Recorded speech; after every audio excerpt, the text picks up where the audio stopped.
દરેક નીતિની સામે કાયદાની રીતે ઊભો રહેતો SSK ન્યૂઝ ચેનલ। લોકસભાની ચૂંટણીને લઈ ભાજપ દ્વારા સુરત બેઠક માટે સેન્સ પ્રક્રિયા કરાઈ હતી, જેમાં 3 નિરીક્ષકોની ટીમે સુરત લોકસભા બેઠક માટે સેન્સ લઈ તમામ પાસે 3 નામો માંગ્યા હતા।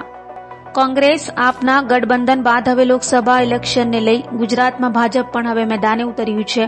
સુરત લોકસભા બેઠક માટે ઉમેદવારોની પસંદગી કરવા ભાજપ દ્વારા ખાસ 2 પૂર્વ મંત્રી અને અમદાવાદના પૂર્વ મેયર સાથેની 3 નિરીક્ષકોની ટીમ આજે સુરત પહોંચી હતી, જેમણે સુરત લોકસભા બેઠક માટે સેન્સ પ્રક્રિયા હાથ ધરી હતી। ત્યારે ભાજપ કાર્યાલય ખાતે ભાજપના પૂર્વ કોર્પોરેટરો અને સંગઠનના હોદ્દેદારો નિરીક્ષકો સામે પોતાની દાવેદારી રજૂ કરી હતી। આ દરમિયાન નિરીક્ષકો દ્વારા સેન્સ પ્રક્રિયા દરમિયાન જેટલા પણ લોકો આવે છે તે તમામ પાસે સુરત લોકસભા બેઠક માટે 3 નામોની માંગ કરી હતી। વોર્ડ પ્રમુખ, કોર્પોરેટરો, ધારાસભ્યો, સાંસદ અને પૂર્વ ધારાસભ્યો સહિત સંગઠનના આગેવાનોના સેન્સ લેવાયા હતા। સુરત શહેર ભાજપના પૂર્વ પ્રમુખ અને માજી કોર્પોરેટર નીતિન ભજીયાવાલાએ પણ સુરત લોકસભા બેઠક માટેની દાવેદારી નોંધાવી હતી। માજી ધારાસભ્ય ધીરુભાઈ ગજેરા, માજી સ્ટેન્ડિંગ ચેરમેન મુકેશ દલાલે પણ દાવેદારી નોંધાવી હતી। પાર્ટી તરફથી હું જયસિંહ ચૌહાણ, પૂર્વ શિક્ષણ મંત્રી, દિલીપભાઈ ઠાકોર, પૂર્વ કેબિનેટ મંત્રી, મીનાક્ષીબેન પટેલ, પૂર્વ મેયર અમદાવાદ, અમને 3ને નિરીક્ષક તરીકે સુરત આજે મોકલેલા છે। પ્રક્રિયા સેન્સ લેવાની પ્રક્રિયા ચાલુ કરી દીધી છે।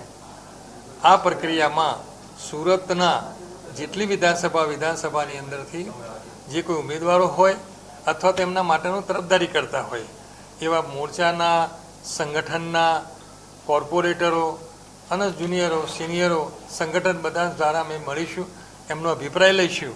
જે કોઈ અભિપ્રાય આવશે એ અમે આવતીકાલે પાર્લામેન્ટરી બોર્ડ જે ગાંધીનગર તરીકે મુકામે મળવાની છે તે અમે આ રજૂઆત ત્યાં કરીશું, એમને આપીશું રિપોર્ટ અમારો, અને પછી પાર્ટી જે નક્કી કરે એ કરશે। કશું ના હોય, હજી તો અમે આજ આવ્યા છે, પાર્ટી હવે જે નક્કી કરશે। કોઈ આ જ્યાં સુધી નહીં આવે તમે ઉઠવાના નથી, જેટલા આવશે અમને સાંભળીશું।